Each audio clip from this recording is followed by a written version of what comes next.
चलो, सबसे पहले डेवलपमेंट सुन के सबके दिमाग में क्या सोच के डेवलपमेंट आता है? जैसे मैं अगर अपने बारे में बताऊं तो मेरे दिमाग में आता है कि स्कूल में एक जो लाइब्रेरी है वो बहुत अच्छे से मैनेज नहीं है।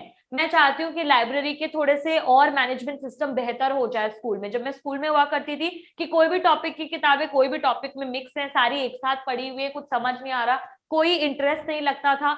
और लाइब्रेरी बनी हुई भी बड़ी ऐसे पुराने जमाने की तरीके से थी, तो मन नहीं करता था कि उसमें जाके पढ़ूंगी। तो मेरे लिए डेवलपमेंट स्कूल में ये था कि यार लाइब्रेरी और बेहतर हो जाए। ठीक है, आप लोग के लिए अभी डेवलपमेंट क्या है? मतलब उसको देख के आपको लगता है कि यार ये चीजें होंगी ना तो डेवलपमेंट होगा। विलेज की जो गांव के जो रोड्स हैं उसमें बड़े गड्ढे होते हैं, हर बारिश पे वो रोड खराब हो जाती है। तो हमारा गोल होता है कि यार वो रोड्स बेहतर हो जाएंगे, तो हमारे लिए वो डेवलपमेंट है ना? तो कम अलग अलग सबके लिए डेफिनेशन होती है। ऐसा तो नहीं है कि जो सोच मैं रखती हूँ कि मेरे को ये डेवलपमेंट लगता है वो सामने वाले के लिए भी सेम हो। तो ये तो सबसे पहले और इंपॉर्टेंट पॉइंट बन गया आपके चैप्टर का कि यार जो मेरी डेवलपमेंट गोल्स है ना वो जरूरी नहीं है दूसरे के लिए भी वही डेवलपमेंट गोल्स हो। और ऐसा भी जरूरी नहीं है कि यार मेरे जो डेवलपमेंट गोल्स हैं उससे किसी और को फर्क ना पड़े, हो सकता है उसके लिए वो खराब हो, उसके लिए वो डिसएडवांटेज हो। तो वो भी हम इस चैप्टर में कवर करेंगे। ठीक है, चलो आगे बढ़ते हैं।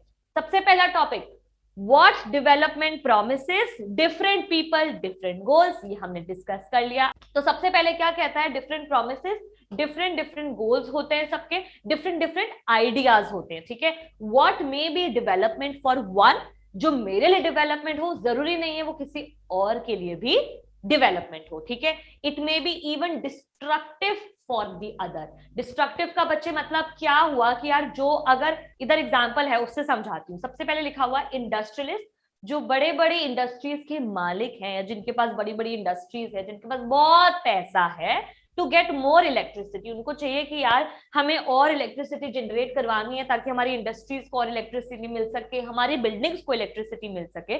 तो वो कोशिश करते हैं कि यार उनके लिए डैम्स और बन जाए, क्योंकि डैम्स क्या करती हैं, हाइड्रो इलेक्ट्रिक पावर, तो हमें इलेक्ट्रिसिटी मिलती है। तो अब एक बात बताओ, डैम कहां पे बनेगा भाई? उनकी बिल्डिंग के ऊपर थोड़ी ना बन जाएगा, रिवर बैंक्स पे है ना? ठीक है, किसी जहां पर पानी होगा वहीं तो डैम बनेगा।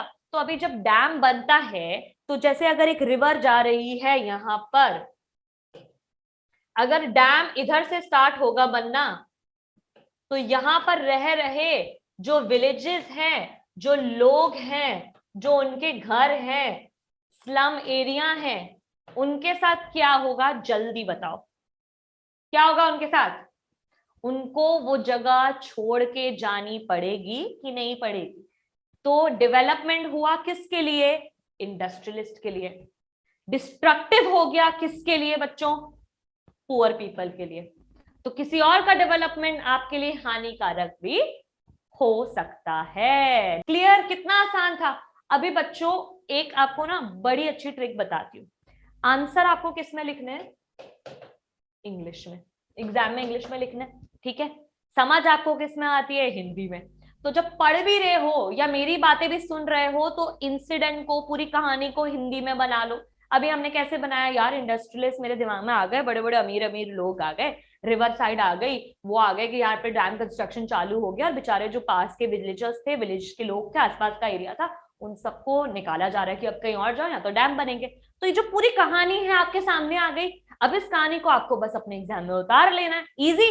ठीक है, तो यही तरीका, यही फंडा एसएसटी में यूज करोगे तो एसएसटी मतलब बिल्कुल पार हो जाएगी। ठीक है, आगे बढ़ते हैं। All right, describe any 3 development goals of landless rural farmer. तो एक फार्मर की क्या चाहते होती है बच्चों? एक होती है कि यार उसको बेटर वेज मिले, एक अच्छी सैलरी मिले, ठीक है, सोशल एंड इकोनॉमिक इक्वालिटी मिले, मतलब उसका पूरी सोसाइटी में भी इक्वली सम्मान हो, जितना ही एक रिच अमीर इंसान का सम्मान होता है वैसे ही पुअर फार्मर का भी सम्मान हो।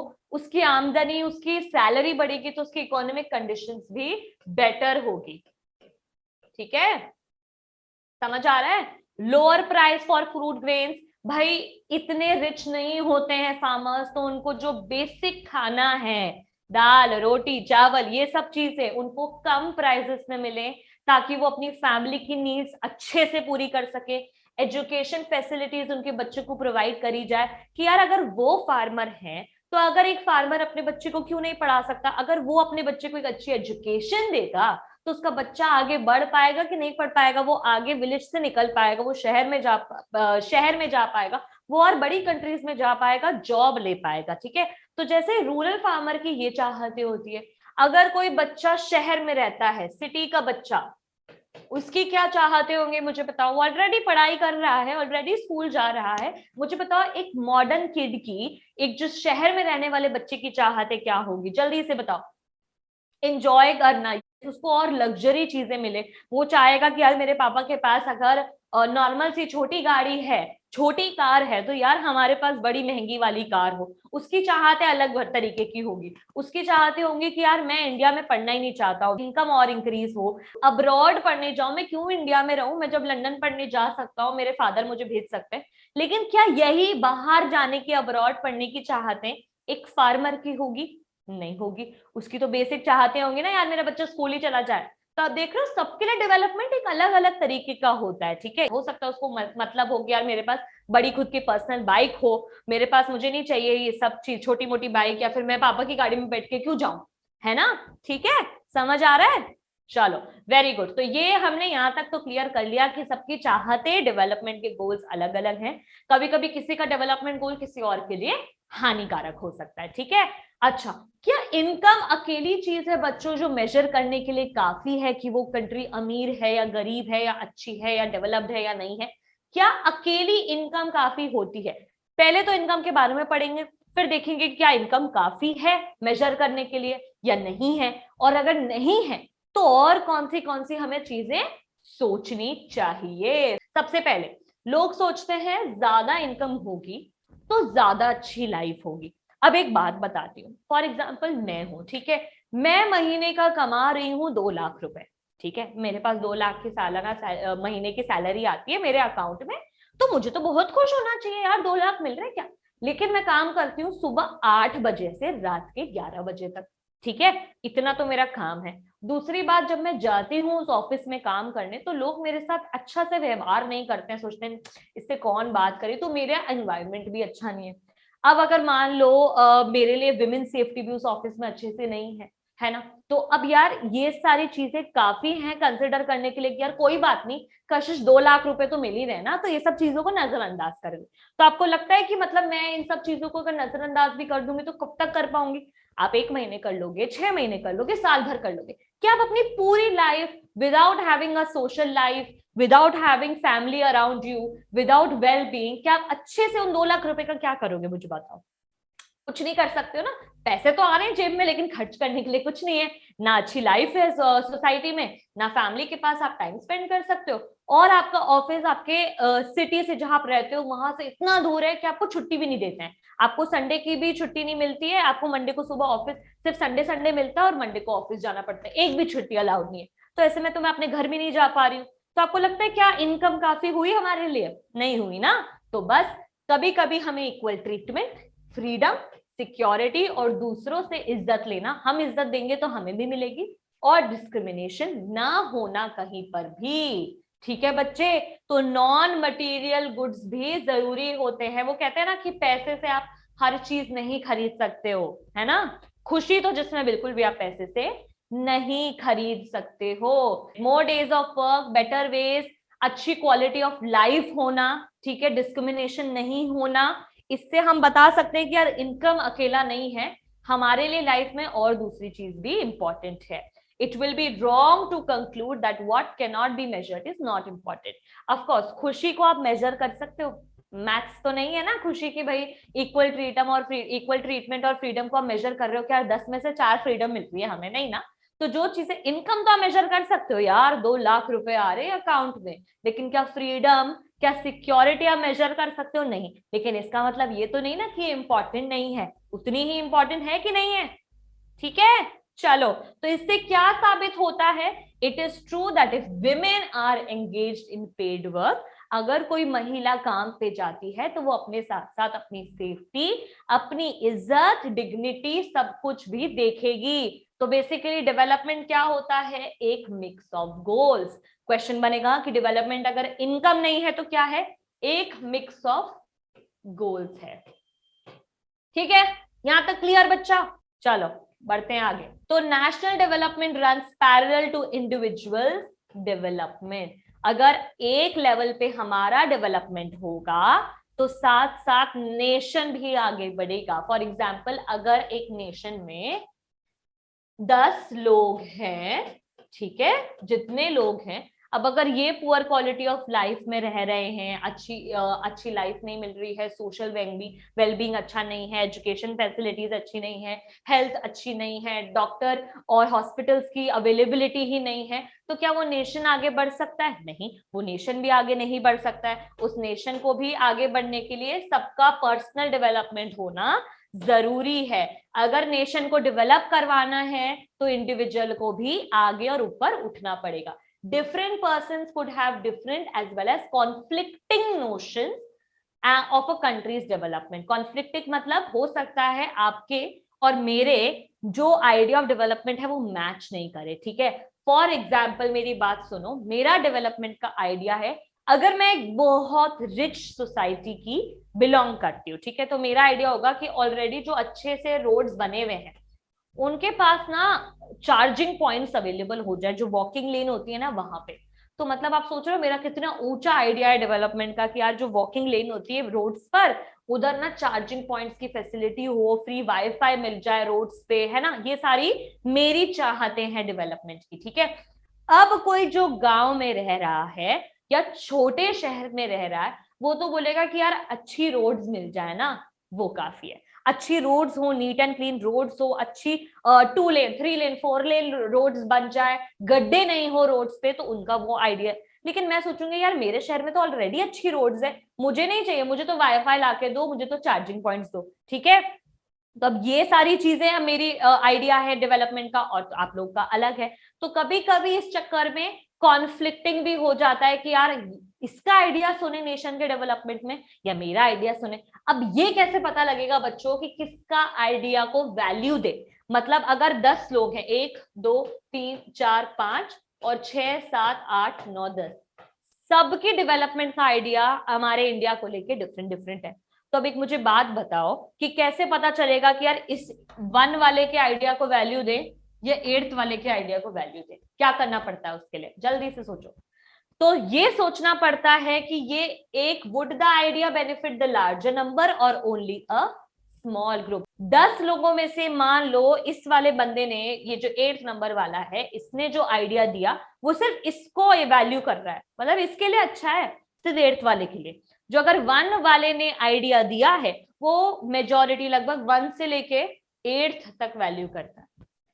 तो जो भी आइडिया बड़े लार्जर ग्रुप को वैल्यू करेगा, हमें कंट्री के डेवलपमेंट में उसके साथ जाना चाहिए। जैसे मान लीजिए हर एक सोसाइटी के या एक सिटी के हर कॉलोनी में एक हॉस्पिटल होना चाहिए जो फ्री मेडिकल चेकअप कर सके। तो बताओ मुझे, इसमें सबकी भलाई है कि नहीं है, या किसी एक जने की ही है? सबकी भलाई हो ही ना, कि भाई हर सोसाइटी में यार एक फ्री चेकअप हॉस्पिटल बन रहा है। तो अगर एक फ्री हॉस्पिटल चेकअप मिल रहा है, किसी को बुरा नहीं लगेगा, सबको अपनी हेल्थ प्यारी है। मेजॉरिटी एटलीस्ट 85-90% के लोग बोलेंगे कि यार ये बहुत अच्छा डिसीजन था, इससे कंट्री का डेवलपमेंट इंक्रीज होगा, ठीक है, सबका डेवलपमेंट होगा।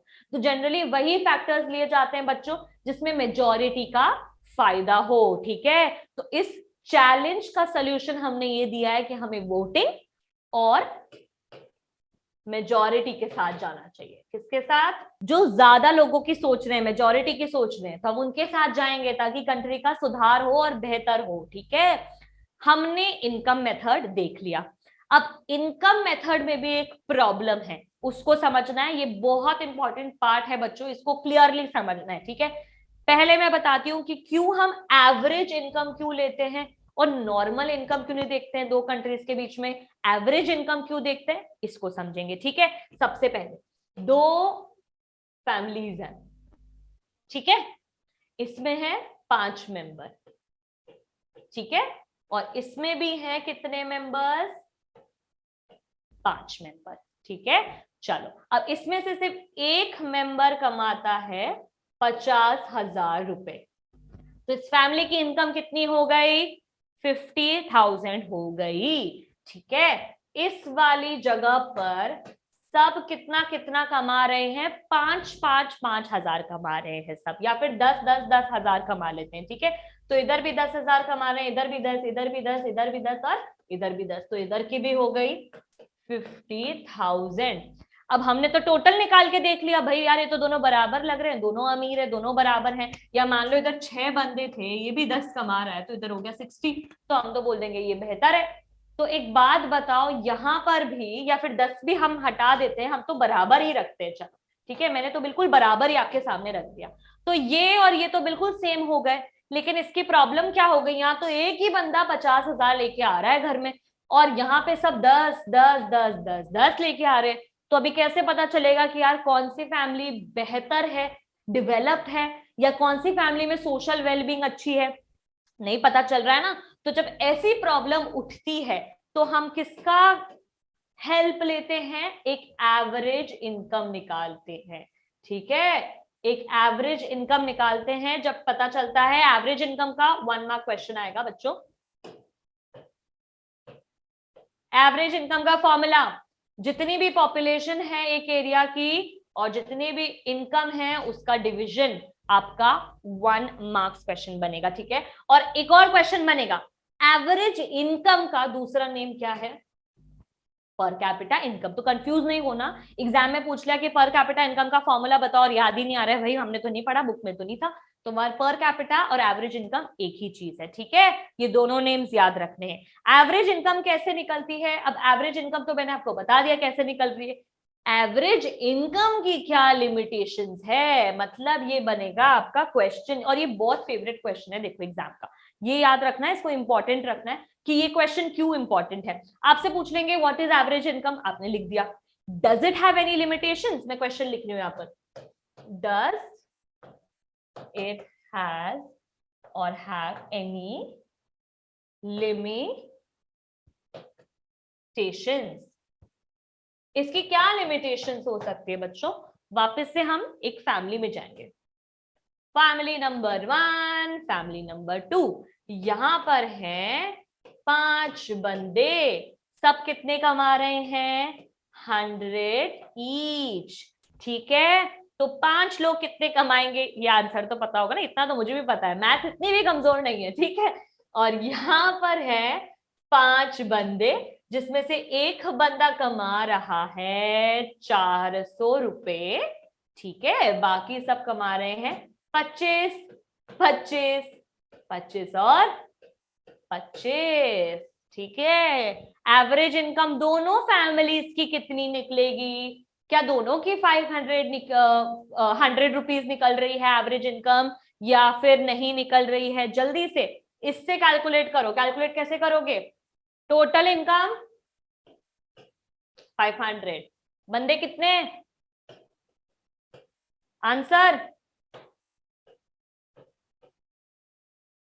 दोनों की 100 निकली, तो प्रॉब्लम कहां आई, प्रॉब्लम कैसे आ गई बच्चों, प्रॉब्लम आ गई कि averages are useful for comparison, compare तो कर लिया हमने, बट दे हाइड डिस्पैरिटीज। आपने देखा कि यहाँ पर 4 बंदे तो गरीब हैं, यहाँ पे कोई गरीब नहीं है, पर यहाँ पे तो पुअर हो गए, लेकिन इनकम तो सेम है, तो प्रॉब्लम आई कि नहीं आई, है ना, डिस्पैरिटीज आ गई ना। लिमिटेशन ये हो गई कि यार हमें तो आंसर मिल गया कि 100 सब कमा रहा है ऑन एन एवरेज, पर 100 सब नहीं कमा रहे, यार ये 4 बंदे तो सिर्फ 25 रुपए कमा रहे हैं और एक बंदा 400 लेके बैठा है, तो यहाँ पे तो कितना गैप है अमीर और गरीब में, और यहाँ पे तो सब मतलब मिडिल क्लास हो गए, है ना। तो it does not tell how the income is distributed among the people. ये एक पूरा मतलब ये जो टॉपिक है ना, ये आपके 5 मार्क्स का क्वेश्चन बनेगा, और ये है बहुत इजी, समझ आ गया सबको, चमक गया अच्छे से, क्लियर, वेरी इजी है, बस समझने की देरी थी। डिस्पैरिटीज लिमिटेशन आपको पता चल गई, आगे बढ़ेंगे। World development report brought out by the world bank, 1 mark question, कि इनकम का जो एवरेज इनकम निकालती है उसका रिकॉर्ड, उसका डेटा कौन देता है हमें, world bank. This criteria is used for classifying countries, ठीक है। चलो, एज पर डेटा इन 2017 के डेटा के हिसाब से रिच कंट्रीज में वो आती हैं जिनकी सालाना इनकम है $12,056, और लो इनकम कंट्रीज आती हैं जिनकी कम है $955 से कम, ठीक है। अभी होमवर्क, वैसे तो मुझे पता है आप सबको पता होगा इंडिया किस में आता है, इनकम आप खुद बताओगे, इंडिया किस में आता है? लोअर मिडल में, एकदम लोअर में भी नहीं आता है और रिच में भी नहीं आता है, लोअर से हम थोड़े से ऊपर हैं, तो India comes in lower middle, ठीक है। अब यहीं पे गलती करोगे, 1 मार्क क्वेश्चन आपसे पूछ लिया कि यार बच्चे बताओ कि ये इंडिया किस में आता है, और कंफ्यूज करने के लिए ना आपको ट्रिक कर देंगे, रिच में आता है, लो इनकम में आता है, ना तो रिच में आता है ना लो में आता है, लोअर मिडल में आता है, तो लोअर मिडल पूरा आंसर डालना है, ठीक है। नंबर क्या है, इंडिया की कमाई कितनी है, ये आपका है होमवर्क। थोड़ा सा कोशिश करोगे ना आज की क्लास के बाद बुक खोलने की, तो थोड़ा सा पता चलेगा। चलो तो अच्छा, एक और क्वेश्चन आगे बढ़ा के पूछती हूँ। हमारे जो क्लासिफाई करता है कंट्री की यार किसकी इनकम के हिसाब से ये लोअर में आता है मिडिल में आता है, ये रिपोर्ट कौन बनाता है? World bank. वर्ल्ड बैंक, जिसने वर्ल्ड बैंक पढ़ा है और देखा है, अब भी पढ़ा है, ठीक है। चलो आगे बढ़ेंगे। इनकम एंड अदर क्राइटेरिया, अब हम बात करेंगे इनकम की। चलो एक बात बताओ, अगर सिर्फ इनकम हमारा क्राइटेरिया होता कि यार हम दूसरी चीजें तो मेजर करेंगे ही नहीं, कि भाई कितनी लिटरेसी है, कि उस बच्चे की को उस स्टेट में कितना एजुकेशन फैसिलिटीज है, कितनी हेल्थ फैसिलिटीज, अगर इन सबको 2 मिनट के लिए सब भूल जाओ, सिर्फ इनकम के बारे में सोचो, तो जब इंडिया का रिकॉर्ड हमने देखा 2017 का, तो हमें ये पता चलता है कि ऑन एन एवरेज हरियाणा में हर बंदा, हर इंसान की इतनी सैलरी है, 1,62,034 रुपीज, हर एवरेज बंदे की ये सैलरी है, ठीक है। और बिहार का डेटा से पता चला कि हर एवरेज बंदे की सैलरी है 31,454 रुपीज। तो इस हिसाब से सबसे डेवलप्ड तो हरियाणा बन जाना चाहिए, और सबसे लीस्ट खराब और लीस्ट डेवलप्ड बिहार बन जाना चाहिए। पर क्या आपको लगता है कि ये ही डेटा है? मतलब क्या हरियाणा इंडिया में डेवलप्ड, सबसे डेवलप्ड माना जाता है स्टेट या नहीं माना जाता है? बताओ। अगर हम सिर्फ इनकम से ही देखें कि भाई इनकम, इनकम से पता लगा लिया आंसर, और इनकम के हिसाब से तो हरियाणा का तो हर बंदा यार लगभग 1.5 लाख रुपए कमा रहा है, और बिहार का 31,000 कमा रहा है, तो इस हिसाब से तो हरियाणा तो बेस्ट स्टेट हो गया और बिहार सबसे वर्स्ट स्टेट हो गया। तो काफी है मतलब ये इनकम से डेटा निकालना, या नहीं है? बिल्कुल नहीं है। तो ये पता चलता है कि यार इनकम तो अकेला रोल नहीं प्ले करता है, और भी चीजें होती हैं, वो क्या क्या है वो ये है नेक्स्ट। तो इनकम तो बनेगा आपका 1 पॉइंट, मतलब एवरेज इनकम आपका फर्स्ट पॉइंट। सेकेंड पॉइंट होता है कि यार देखने के लिए कि कौन सा स्टेट बेहतर है कौन सा नहीं है, तो सेकेंड चीज देखी जाती है इन्फेंट मोर्टेलिटी रेट। ये तीनों पॉइंट्स आपके वेरी शॉर्ट आंसर आ सकते हैं, और ये फेवरेट है, डेवलपमेंट चैप्टर में ज्यादा कुछ क्वेश्चन बनेंगे नहीं, एक ही एक चीज को बनेंगे। सेकेंड, मैं आपको एक बहुत इंपॉर्टेंट ट्रिक बता दे रही हूं, आपके जो क्वेश्चंस बनेंगे बच्चों, उस क्वेश्चन का जब जब इकोनॉमिक्स में आप आंसर लिखोगे तो एग्जाम्पल तो मस्ट है। अगर आपने एग्जाम्पल नहीं दिए तो मार्क्स कटने के पूरे पूरे चांसेस हैं। क्यों मैं ऐसा बोल रही हूँ? क्योंकि देखो मैंने जब से चैप्टर स्टार्ट किया आपको विद एग्जाम्पल्स बता रही हूँ, ठीक है। तो इकोनॉमिक्स में आंसर बनेगा ही तब जब एग्जाम्पल्स इंक्लूड करोगे, ठीक है। तो एग्जाम्पल्स इंक्लूड करने हैं, जो मन में जिस तरीके से आपके हिसाब से, आपकी माइंड से, आपकी सोच से आ रहा है, आपको वो एग्जाम्पल्स डालने हैं, ठीक है। तो infant mortality rate indicates the number of children that die before the age of 1 year as a proportion of 1,000 live children born in that particular year। इसका मतलब समझो कि 1000 बच्चों पर, 1000 का तो टोटल रेशियो है, ठीक है। कोई भी बच्चा पैदा हो रहा है और उसकी डेथ पूरे 1 साल होने से पहले हो जाती है। अगर वो 1 साल का हो चुका है उसके बाद वो कंसिडर नहीं करा जाता है डेटा।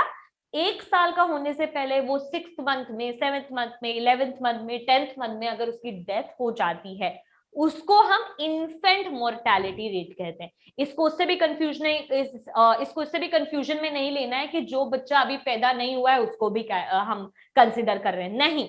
जो बच्चा बॉर्न हो चुका है और अभी 1 साल तक का नहीं हुआ है, उसके बीच अगर उसकी डेथ हो गई है बच्चों, पर 1000 लाइव चिल्ड्रन, हर 1000 लाइव बच्चों पे, उसको हम बोलते हैं इन्फेंट मोर्टेलिटी रेट। समझ आया infant mortality rate? Second, literacy rate. Literacy rate measures the proportion of literate population in the 7th and above age group. जो बच्चा 7 साल के बाद भी पढ़ाई को कंटिन्यू कर रहा है, एजुकेशन को कंटिन्यू रख रहा है, रोज पढ़ाई कर रहा है, उसके पास एजुकेशन है, खुद की सोच है, उससे हम लिटरेसी रेट मेजर करते हैं।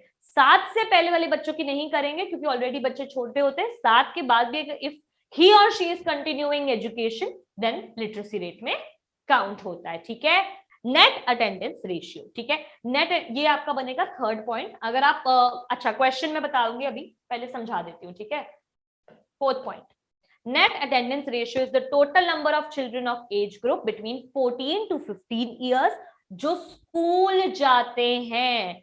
ठीक है, और एज कंपेयर टू वो 14 से 15 साल के बच्चे जो स्कूल नहीं जा रहे हैं। ठीक है, हो सकता है इधर थोड़ा सा कंफ्यूजन होगा, तो इस कंफ्यूजन को मैं क्लियर करूंगी। ठीक है, इस कंफ्यूजन को क्लियर ऐसे करना है कि मान लो एक सोसाइटी में है 10 बच्चे, 1 2 3 4 5 6 7 8 9 10, ये सब 14 से 15 के एज ग्रुप के। ठीक है, सब 14-15 साल के छोटे छोटे बच्चे हैं, तुम्हारे जैसे, तुम्हारे आसपास। ठीक है, ठीक है, ये इनमें से 4 बच्चे स्कूल नहीं जाते हैं, स्कूल छोड़ चुके हैं। ठीक है, और 6 बच्चे स्कूल जा रहे हैं अभी भी। तो जो बच्चे स्कूल जाते हैं उनका डेटा निकालना कि अभी कौन कौन 14 से 15 साल के बच्चे स्कूल जा रहे हैं, उसको हम नेट अटेंडेंस रेशियो कहते हैं। ठीक है, समझे? कुछ नहीं था नेट अटेंडेंस रेशियो, बहुत इजी था। अब क्वेश्चन कैसे आएगा इसका? क्वेश्चन आएगा कि एक्सप्लेन,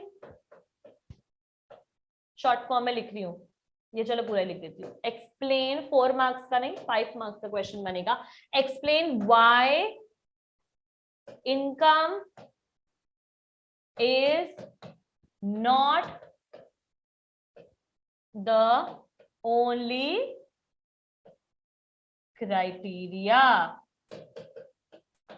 इनकम अकेला क्राइटेरिया क्यों नहीं होता है, उसके अलावा और कौन से क्राइटेरियाज होते हैं? तो 1 2 3 और बता दिए। ठीक है, नेट अटेंडेंस बच्चे वो होता है जो 14-15 साल के बच्चे जो स्कूल को कंटिन्यू रख रहे हैं, जिन्होंने स्कूल छोड़ दिया है उनका डेटा लेके, और जो स्कूल जा रहे हैं उनका डेटा से एक रेशियो निकलता है कि यार किस किसने, अगर 10 में से 4 बच्चों ने स्कूल अटेंड करना छोड़ दिया है और 6 अटेंड कर रहे हैं, ठीक है, तो 10 में से 6 का रेशियो निकल रहा है कि अभी भी 6 बच्चे जा रहे हैं स्कूल में। ठीक है, तो वो 14 एंड 15 एज ग्रुप जो स्कूल में जा रहे हैं। इन्फेंट मोर्टालिटी रेट, मतलब हर स्टेट का देखते हैं, 1000 पर 1000 होता है। तो पर 1000 में हरियाणा में 30 ऐसे बच्चे थे जो 1 साल की उम्र नहीं पहुंच पाए, केरला में सिर्फ 10 ही बच्चे थे जो 1 साल की उम्र को पार नहीं कर पाए, और बिहार में 35। तो इस डेटा के हिसाब से लीस्ट डेवलप क्या हुआ? अब हमने इनकम का बिल्कुल क्राइटेरिया हटा दिया है, बताओ जल्दी, इन्फेंट मोर्टालिटी रेट के हिसाब से सबसे लेस डेवलप कौन सा हुआ? बिहार हुआ। देखा? अच्छा, सब एक दूसरे से कनेक्टेड है। अगर सोचो बच्चे 1 साल की उम्र तक नहीं पहुंच पा रहे हैं, तो हो सकता है ना उनकी हेल्थ कंडीशन इतनी अच्छी उस स्टेट की नहीं हो, हेल्थ फैसिलिटीज नहीं हो, इतने हॉस्पिटल्स नहीं हो, इतनी ज्यादा फैसिलिटीज ना हो, जिस वजह से इस स्टेट का कुछ बच्चे ज्यादा हैं दूसरे स्टेट्स के मुकाबले जो 1 ईयर को क्रॉस नहीं कर पाते हैं। ठीक है, और सबसे डेवलप्ड है केरला। ठीक है, तो इन्फेंट मोर्टालिटी रेट समझ गया। आगे बढ़ेंगे लिटरेसी रेट में। लिटरेसी रेट हरियाणा की है 82%, केरला की है 94 और बिहार की है 62। तो इस हिसाब से सबसे मोस्ट डेवलप्ड कौन सी हुई? केरला। तीसरे वाले भाग में पहुंचे, थर्ड वाला नेट अटेंडेंस रेशियो, ये हर 100 बच्चों की बात कर रहे हैं। ठीक है, हर 100 बच्चों में 61 बच्चे स्कूल गए हरियाणा में, 83 बच्चे स्कूल गए केरला में, और 43 बच्चे गए हैं स्कूल बिहार में। देख रहे हो? तो सिर्फ मतलब आधे से भी कम बच्चा 14 से 15 साल का, 14 से 15 साल का आधे से भी कम बच्चा बिहार में स्कूल जाता है। तो लिटरेसी रेट और नेट अटेंडेंस रेशियो सबसे ज्यादा इधर हाई किधर हुआ? किधर? केरला। केरला में 83 बच्चे जो 14 टू 15 इयर्स के बीच में आते हैं वो स्कूल जा रहे हैं, और 61 बच्चे इन हरियाणा, मतलब 61 भी कम है। और कहा हम इनकम के हिसाब से सोच रहे थे, तो सबसे ऊपर कौन सा था इनकम के हिसाब से? केरला। ठीक है, ठीक है, तो जैसे कि आपको पता है, money in your pocket can not buy all the goods and services that you may need to live well. तो पैसा सब कुछ नहीं खरीद सकता है, हर चीज पैसों से नहीं मिलती है। पॉल्यूशन फ्री एनवायरनमेंट चाहिए तो सबको मिलके पर्सनल गाड़ियां रोकनी पड़ेगी। प्रोटेक्शन फ्रॉम इंफेक्शियस डिजीज, अभी हमने देखा है क्या आया था हमारे आंखों के सामने बच्चों, क्या इसको हम पैसों से रोक पाए? इसको हम पैसों से रोक पाए कि मेरे पास बहुत पैसा है मुझे नहीं होगा, तेरे पास कम पैसा है तुझे होगा? क्या रोक पाए? हम नहीं रोक पाए ना। तो मनी यहां पर नहीं आ पाया। कुछ डिजीजेस में अगर एक खुशहाल जिंदगी चाहिए, अच्छी फैमिली चाहिए, सोशल वेलबींग चाहिए, तो अगेन पैसा हमें वो खरीद के नहीं दे सकता है। एजुकेशन सिस्टम बिल्कुल हो सकता है हमें पैसों से मिले कि यार पैसा चाहिए, पर मान लो अगर उस एरिया में स्कूल ही नहीं है, पैसे हैं आपके पास देने के लिए, पर अगर उस एरिया में स्कूल ही नहीं बने क्योंकि यार आसपास के लोगों को भी पढ़ने का मन नहीं है। मतलब मान लो एक सोसाइटी की बात करती हूँ फिर से, एक सोसाइटी में 10 जने हैं, ये मेरा फेवरेट है 10 जने करके, ठीक है? 10 जने हैं, इसमें से 8 जनों को, 1 से लेके 8 बच्चों को, उनके पेरेंट्स को उनको स्कूल नहीं भेजना, उनको पढ़ाई नहीं करवानी, और सिर्फ 9 और 10 वाले बच्चे को जाना है स्कूल। पैसा है देने को, पर अगर कलेक्टिवली सबको नहीं बनाना है स्कूल उस एरिया में और स्कूल ही नहीं आएगा तो आप क्या कर लोगे? बताओ, कुछ कर पाओगे? पढ़ पाओगे? नहीं पढ़ पाओगे ना, क्योंकि स्कूल ही नहीं बना यार, कलेक्टिव एफर्ट। अब मान लो 10 के 10 बच्चे बोले स्कूल चाहिए, स्कूल चाहिए, स्कूल बनाओ, स्कूल बनाओ, स्कूल बनाओ, तो स्कूल बनेगा। तो कलेक्टिव मिलके सब आएंगे एक सोसाइटी में, तो हर चीज मुमकिन है। कोरोना से भी लड़ने के लिए सबके एफर्ट थे। मान लो 10 में से 4 लोग रोज बाहर घूम रहे हैं, तो कोरोना को बचा पाओगे? नहीं ना। लेकिन अगर 10 के 10 अंदर बैठेंगे, अपना प्रिकॉशन रखेंगे, सेफ्टी रखेंगे, तो हम कोरोना को भगा पाए। ठीक है? तो इन सब चीजों में पैसा नहीं काम आता है। क्या काम आता है? कलेक्टिव एफर्ट, मिल बांट के सबका रहना। ठीक है, आगे बढ़ते हैं। पब्लिक फैसिलिटीज की importance. For many of the important things in life the best and the cheapest way is to provide these goods and services collectively. है ना, ये हम समझ चुके हैं बच्चों पूरा। ये कॉन्सेप्ट अभी अभी हम समझेंगे। कोई चीज चाहिए जो पैसों से नहीं आ सकती, उसके लिए कलेक्टिव एफर्ट्स लगाना, सर्विसेज कलेक्टिवली प्रोड्यूस करना। भाई सबको अपनी हेल्थ प्यारी है। अगर 10 में से 4 जने बोलेंगे कि हॉस्पिटल बनाओ और 6 बोलेंगे हमें हॉस्पिटल की जरूरत नहीं है, तो एक बात बताओ कैसे काम चलेगा? हॉस्पिटल बनेगा ही नहीं, है ना? तो सबके लिए सब कुछ जरूरी है। With the increase in public facilities, other criteria also enhances and leads to development. अगर स्कूल बनेगा, हॉस्पिटल बनेगा, अगर कलेक्टिव एफर्ट्स लगेंगे लोगों की, चलो मिल बांट के काम करते हैं, सब कुछ मिल बांट के करते हैं, जरूरी नहीं है कि पैसों की जरूरत हो। With the increase in public facilities, एक क्लीन एयर, क्लीन एयर आप पैसों से खरीद सकते हो नहीं। लेकिन अगर मैं सबको बोलूं यार सब पब्लिक ट्रांसपोर्ट यूज करते हैं ना यार, है ना, सब लेते हैं हम पब्लिक ट्रांसपोर्ट से आते हैं घर पे, तो क्लीन एयर होने की संभावना है, इंक्रीज होगी। Health and development status of countries with public facilities is accurate. अगर हेल्थ बेटर होगी, अगर सब मिलके पेड़ लगाएंगे ऑक्सीजन लेने के लिए, कम से कम प्राइवेट व्हीकल्स यूज करेंगे, जितना हो सके उतना ज्यादा पोल्यूशन कम मिलके करेंगे, तो कंट्री का भी सुधार इंक्रीज होगा, कंट्री भी क्या होगी? डेवलप। ठीक है, ऑल राइट। नेक्स्ट फैक्टर, अब एक और चीज आपकी बुक में है डेवलपमेंट वाले में, it's measures which uses height and weight to check if one level of nourishment. तो एक और तरीका जो देखने के लिए कि वहां के बच्चे, एक एरिया के बच्चे अच्छे से सेहतमंद हैं या नहीं है, उनकी हेल्थ बेहतर है कि नहीं है, तो उसके लिए हम क्या देखते हैं? बीएमआई। बीएमआई का फुल फॉर्म होता है body mass index. Full form बताओ बीएमआई का? 1 मार्क क्वेश्चन। फॉर्मूला बताओ बीएमआई का? 1 मार्क क्वेश्चन। कोई भी वेट है केजी में, हाइट मीटर स्क्वायर, यानी कि आपकी सेंटीमीटर्स में हाइट को मीटर में कन्वर्ट करके स्क्वायर करके फॉर्मूला निकाल देना।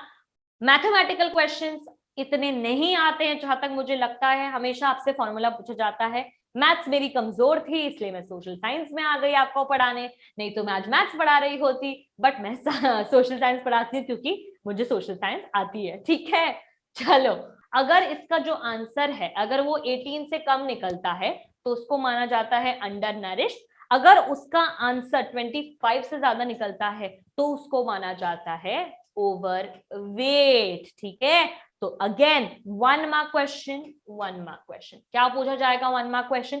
कि चलो मुझे बताओ कि अगर 18 से नंबर क्या बार है बीएमआई का, तो 18 से कम है तो अंडर नरिश्ड है, 25 से ज्यादा है तो ओवरवेट है, तो 18 और 25 के बीच में नरिश्ड माना जाता है। ठीक है, अंडर नरिश्ड को क्या बोलते हैं, जो कम सेहतमंद है उसकी हेल्थ खराब है, इतना अच्छा वेट नहीं है, उसको और खाने की जरूरत है, उसको अपनी हेल्थ में सुधार लाना चाहिए।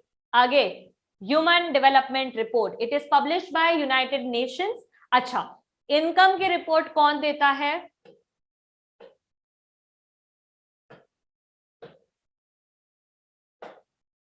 और बाकी सारी चीजों की रिपोर्ट की health, infant mortality rate, net attendance ratio की report United Nations development programme UNDP।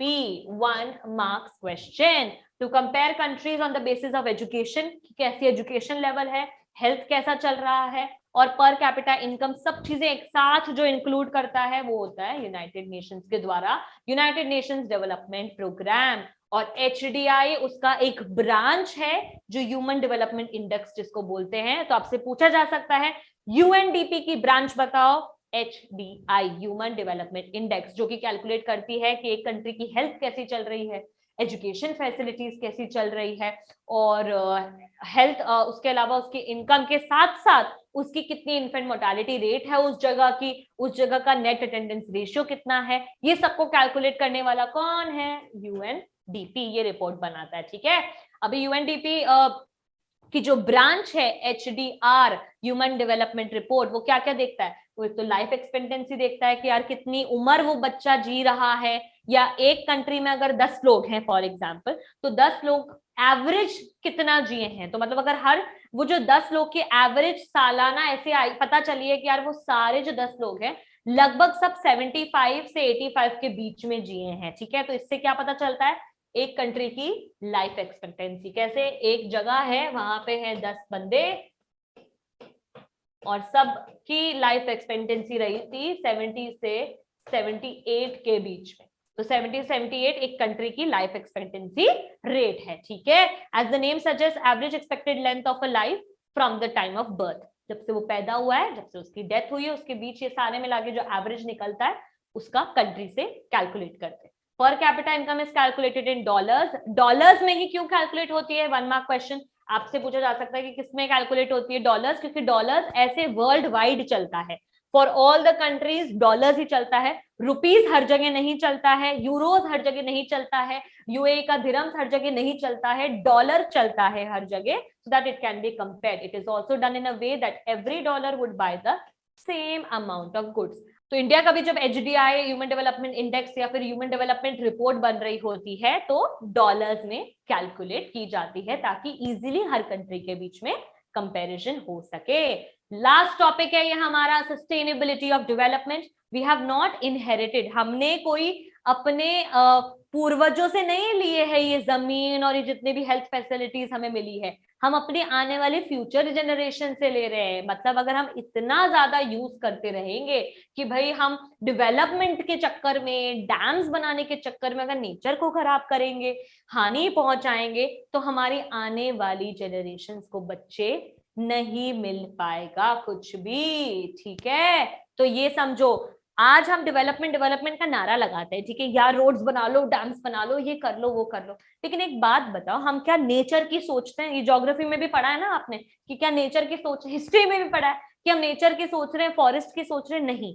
तो डेवलपमेंट ऐसा होना चाहिए कि हमारे एनवायरमेंट को भी इतना दुख नहीं पहुंचे। Level of development can go further to or at least be maintain for future generations. हम तो जी लेंगे 50 60 70 80 साल, तो हमें और मिल जाएंगे सारे रिसोर्सेस, लेकिन जो हमारी आने वाली जनरेशन है बच्चों, उनके बारे में कुछ तो सोचना है। उनसे हमने क्या किया है?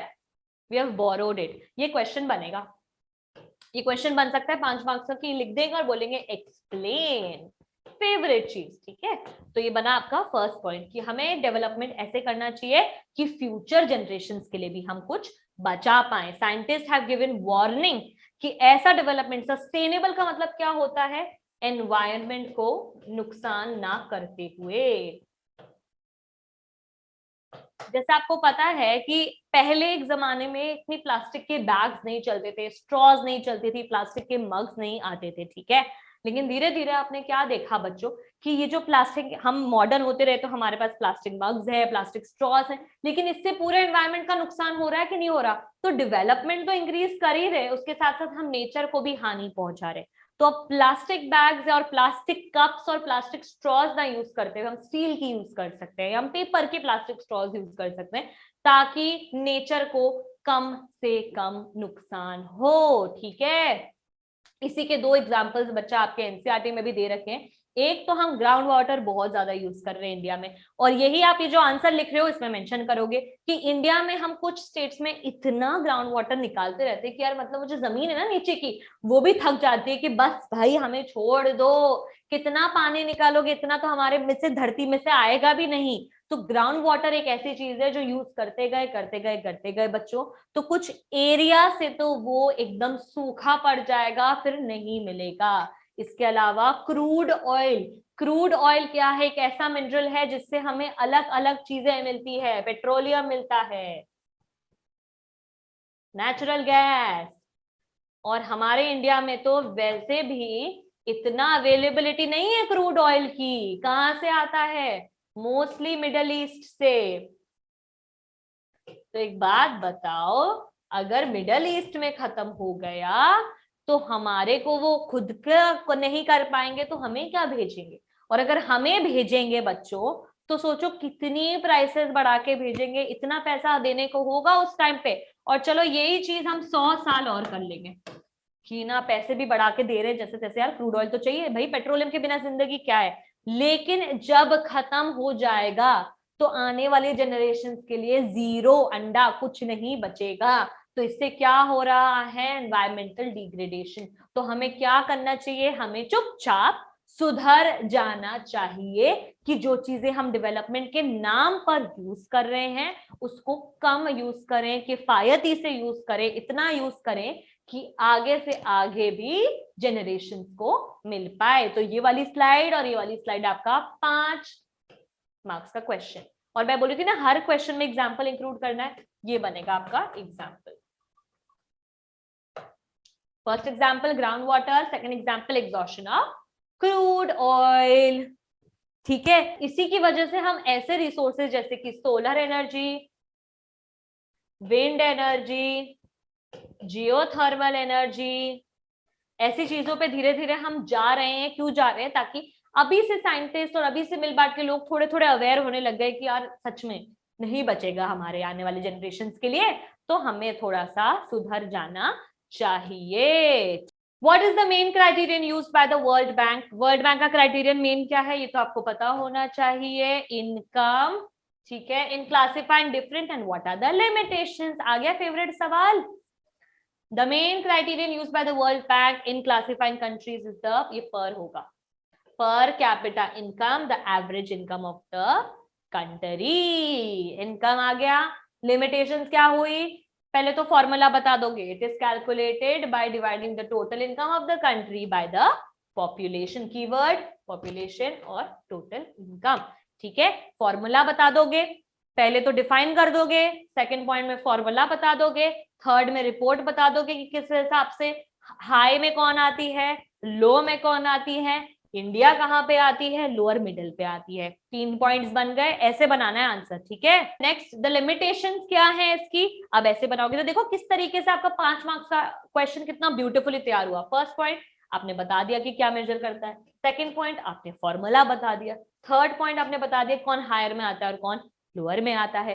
फिर आप लिमिटेशंस के 2 पॉइंट्स गिनाओगे, क्या बताओगे? Does not give any information about the distribution, किस तरीके से पैसा डिवाइड हो रहा है हर लोगों में। तो कीवर्ड क्या हुआ? Distribution. It ignores important factors. Of course सिर्फ इनकम देखी जा रही है तो दूसरे फैक्टर्स जैसे लिटरेसी रेट हो गई, इन्फेंट मोर्टेलिटी रेट हो गई, हेल्थ केयर हो गई, तो ये तो इग्नोर हो गई, तो इसको भी इग्नोर कर देता है। तो बने 2 points.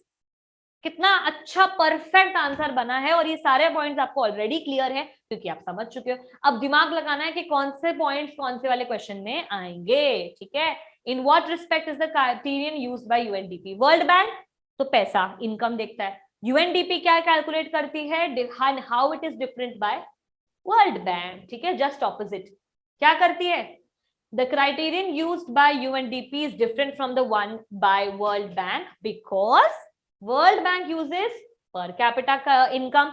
UNDP, besides considering per capita income, compares country on the basis of education level, healthcare facilities, infant mortality rate.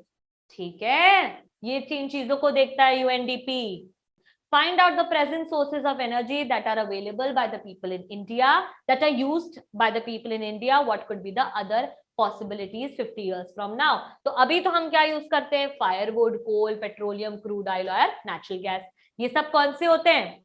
Renewable resources होते हैं, नॉन रिन्यूएबल रिसोर्सेज होते हैं। The other possibilities 50 years from now could be using solar energy, wind energy, mineral energy resources में भी है आपकी information, nuclear energy, geothermal energy, tidal energy, wave energy, कितनी भी 4-5 लिख सकते हो। तो 50 इयर्स में हम धीरे धीरे कोशिश कर रहे हैं कि हम ऑल्टरनेट्स पे स्विच कर जाएं, ठीक है, दूसरी चीजों पर शिफ्ट हो जाएं। ठीक है, आगे next question, list a few examples. ये तो अपनी मर्जी से भी आप लिख सकते हो, लेकिन मैं आपको फ्यू एग्जांपल्स फिर भी बताऊंगी। ठीक है, list a few examples of environmental degradation that you have observed around you। एक तो है water pollution, use of chemical fertilizers, industries अपना वेस्ट मटेरियल सीधे पानी में बहाती है, तो एक तो वाटर पोल्यूट हो जाता है। कभी कभी हम ऐसे केमिकल फर्टिलाइजर क्रॉप उगाने में यूज कर देते हैं कि जब वो बरसात होती है तो पानी बह के जब नदियों और नदियों के किनारे जाता है तो पानी पल्यूट हो जाता है। ग्राउंड वाटर डिप्लीशन, आपने एक्टिविटी अभी मैंने बता ही दिया कि हम कितना ग्राउंड वाटर यूज कर रहे हैं। सॉइल इरोजन, सॉइल खराब कर रहे हैं सिंथेटिक मटेरियल यूज कर करके। डिफॉरेस्टेशन कर रहे हैं, पेड़ काटे ही जा रहे हैं, काटे ही जा रहे हैं।